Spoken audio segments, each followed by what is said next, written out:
Hi, I'm Amy, a teacher from Wales. This is Alex, a doctor from Ukraine. We're full-time travelers and remote workers. This video, we're in Athens, Greece. We only had one day to explore, but we tried to make the most of it by visiting as much as possible. We did run into one slight issue when we got rained on at the Parthenon, but what better place to be stuck than one of the most incredible symbols of ancient Greece? Join us for this week's adventure, and if you like it, please subscribe so you don't miss next week.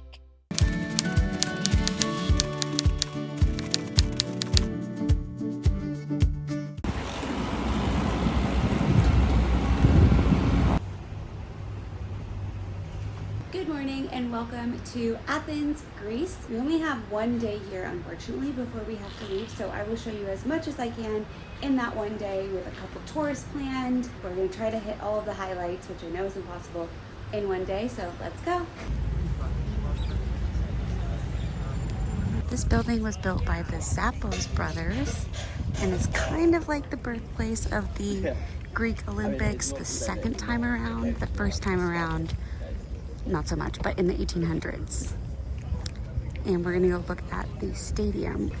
Okay, so she just showed us the stadium, which is the birthplace of the modern Olympics.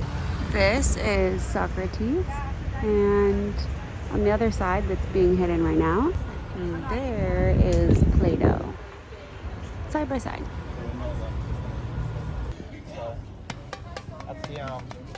This is called Hadrian's Library. That's what I said, Hadrian's.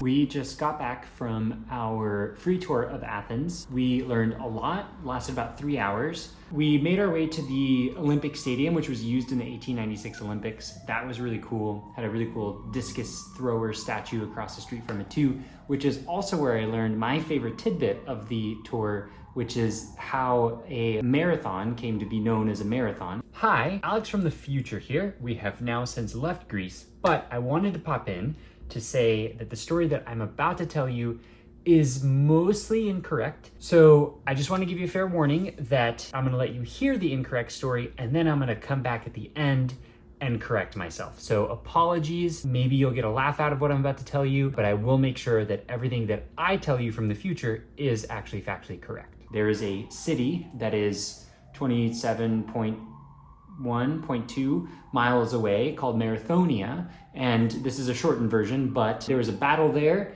and after the Greeks won that battle, they told someone to run from Marathonia to Athens and declare that they had won that battle. They were the underdogs, so it was a big deal. So he ran those 26.2 miles from Marathonia to Athens and declared that they had won the battle, and then he promptly died.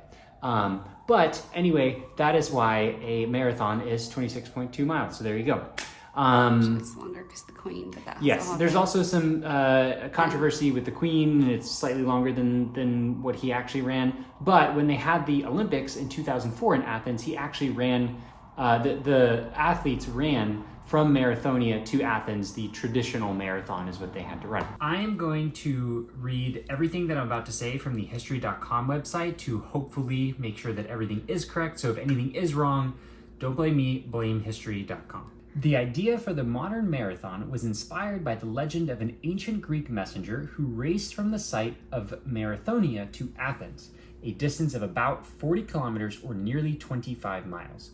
With the news of an important Greek victory over an invading army of Persians in 490 BC. After making his announcement, the exhausted messenger collapsed and died. Got that part right. To commemorate his dramatic run, the distance of the 1896 Olympic marathon was set at 40 kilometers. For the next few Olympics, the length of the marathon remained close to 25 miles, but at the 1908 Games in London, the course was extended, allegedly to accommodate the British royal family, because reportedly Queen Alexandra requested that the race start on the lawn of Windsor Castle so the littlest royals could watch from the window of their nursery, according to some accounts. She wanted it to finish in front of the royal box at the Olympic Stadium, a distance that happened to be 26.2 miles. The random boost in mileage ended up sticking, and in 1921, the length of a marathon was formally standardized at 26.2 miles, which is 42.195 kilometers. There you have it, from history.com. Anyway, so then we kind of made our way through. We saw the changing of the guards. That was really cool. Those are like the ceremonial guards of the presidential palace. That is the highest honor you can get in the Greek military, is being one of those guards. There's certain criteria you have to meet, but it is a very high honor for those soldiers.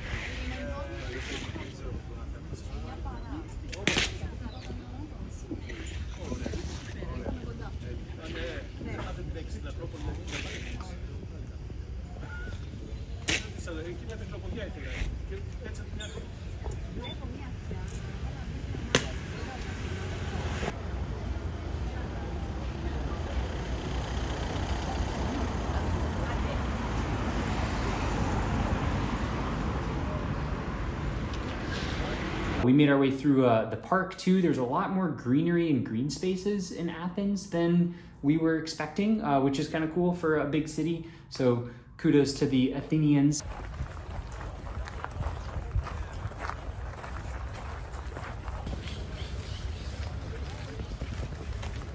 We made our way to what I'm going to call the thruple of knowledge, which was the academy, the university, and the library, built way back when. Has some awesome statues. Two statues at the very base, one of Socrates, one of Plato. Plato was Socrates' disciple. And then at the top, especially at the top of the academy, there is the statue of Athena and Apollo. So Athena representing wisdom and learning, and then Apollo representing music or the arts. So that's why it's the academy.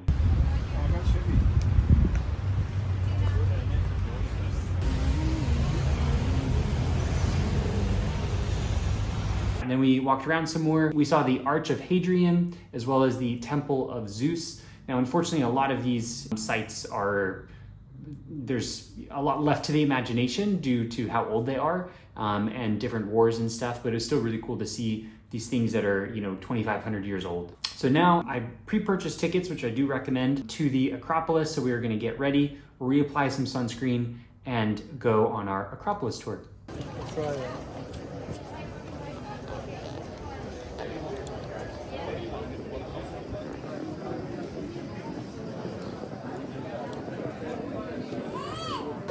Okay, when you come to the South Slope entrance, that is the queue if you want to buy tickets. If you already have tickets, you can just go straight to the entrance, which we already have them.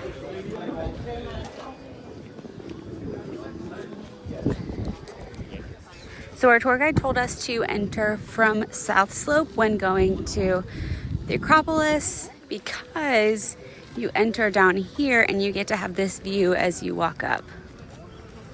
So instead of pay for a tour, Alex and I have downloaded the Rick Steves app, which is a free app that my sister told me about, and he has a tour of Acropolis on the Rick Steves app. So we're each going to listen to that separately and walk around with headphones in. It takes about an hour for the tour, so that's what we'll be doing for the next hour or so. Hopefully there's no one. Let me show you the clouds. It looks like it might rain. A little ominous, but also really cool looking. So we just learned about this amphitheater that is still used for performances today. And that's wild. Okay, I take it back. This is the amphitheater that still has performances today. The other one I showed you was not what I thought I was looking at. This makes a lot more sense. I was at the wrong place in the audio tour. Whoopsies. You are gonna want to pack a couple of things. One being water, two being sunscreen. If you're like me, you're gonna want an umbrella to shield you from the sun, good walking shoes, and your patience, because there is no way to get to the top other than a pretty steep hike. if you've seen our Italy series, you'll know that I always have an umbrella when we're in sunny areas because it shields you from the sun, but you still need sunscreen and sunglasses. But everyone has been commenting today as they pass me how jealous they are of my umbrella. So just taking a little break, but the view already is incredible from up here, and I've only been climbing about 15 minutes. By the grace of some Greek god, the clouds have at last reached us and covered the sun, so it's not as brutally hot anymore, which is nice. Oh no, I spoke too soon. Oh no, it's coming back out. Oh no. Okay, the sun has been covered by clouds again, which is great, but if you can tell, that is the rain that is coming towards us. So no rain, rain, no rain, and it is headed straight for us. So we'll see how quickly we can get through with this tour, but maybe the umbrella will come in handy for a different reason. Oh gosh, look at those clouds. It's beautiful though, because the sun is reflecting. It's really pretty, but I think we're gonna be stuck in the rain here in a little bit.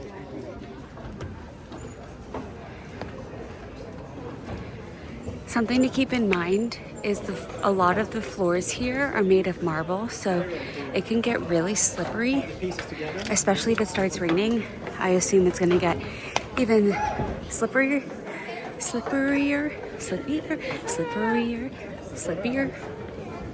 more slippery. So be cautious of that.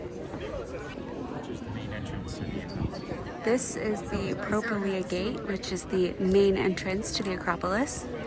And the view, as you turn around and look back toward the city, the view is absolutely incredible.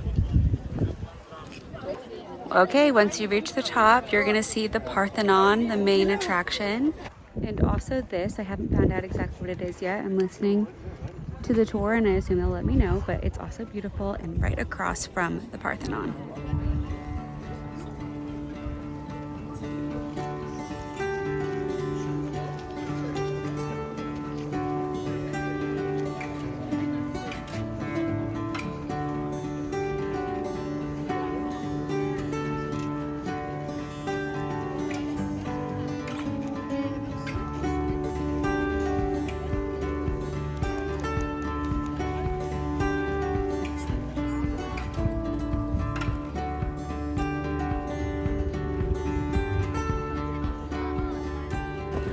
Okay, the rain is closing in on us from basically all directions at this point, and everyone is starting to scatter because it's coming. Oh gosh, can you open the umbrella?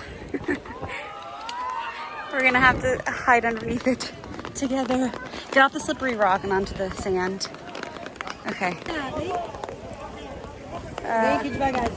There's nowhere to like run for cover because it's an Acropolis, so it's just, there's nowhere to go for cover. Oh, let's put my bag beside me so we can be closer. We're just gonna stand here for a bit.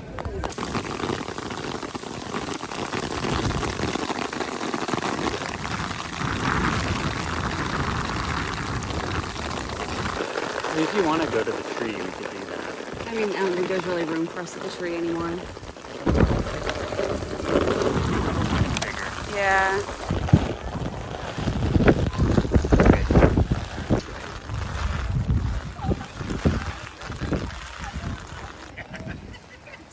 People leaving the tree. Okay. Do you want to go to the tree? The sun is starting to come out, but the rain is still happening. So we're still under this tree, but we're still listening to Direct Steve's audio guide. So we're learning while we wait out the rain. The sun shower is kind of cool though. Okay, I just learned that this is called the Erechtheion, the building that is across from the Parthenon. And we are still under the tree, waiting for the rain, but it is almost over.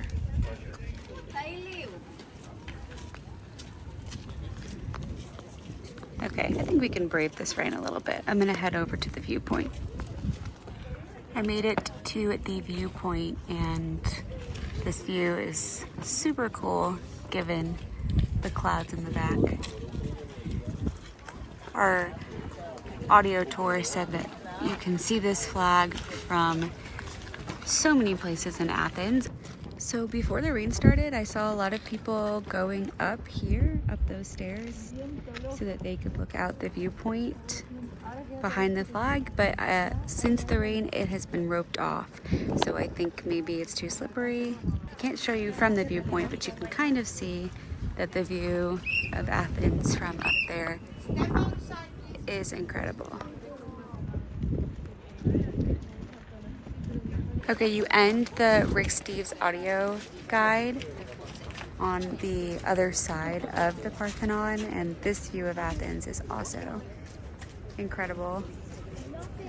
I really suggest getting that free app. He has tours all over, and we've used them on our travels quite a bit.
Okay, I don't know if it was the rain or if this is usual, but our tour guide said to come after 5 o'clock because that's when the lines are shorter and the crowds are smaller. But I would disagree because we're leaving now. It is 5:30 and this is not what it was like when we came in. I think I took a video. We just walked right in. I think it's a rain. So, could be a rain thing. Could be that it's usually like this, but this is a very long line. Alrighty, we have made it back home from Acropolis. And what is the thing that she says? Everyone gets Acropolis and the Parthenon confused. Yeah, so the Acropolis just means like the top of a city, or the top of a city. So the Parthenon is sitting on the Acropolis of Athens. That. So I wanted to mention that. And sorry, I'm sitting on the floor because my phone died, so I have to plug. You're plugged in. You guys are plugged in so that I can record this. Anyway, we're very wet. We're gonna do laundry. We're gonna dry out our shoes. Hopefully they dry out before our flight tomorrow. We're gonna take a shower. We're gonna get some dinner. And that's a wrap on our day in Athens. So hope you enjoyed, and we will see you next week.